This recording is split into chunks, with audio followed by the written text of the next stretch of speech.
Coronavirus i dividend social. Davant aquest accident que estem patint, que és aquesta brutal epidèmia del coronavirus,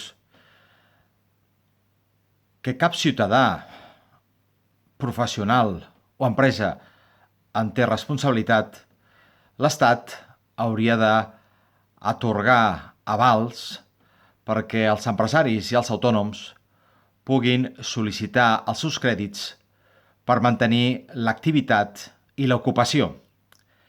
De tal manera que aquests préstecs que pot rebre el món empresarial tinguin com a avalador a l'Estat.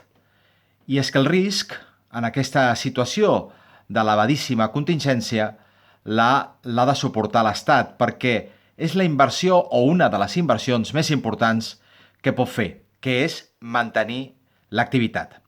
Cal afegir que les injeccions de diner que puguin venir del Banc Central Europeu seran benvingudes.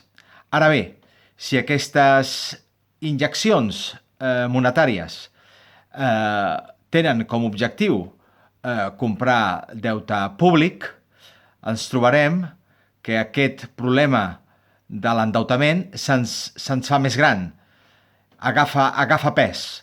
Per tant, el Banc Central Europeu també podria atorgar aquestes ajudes monetàries sota un concepte que podria ser el dividend social.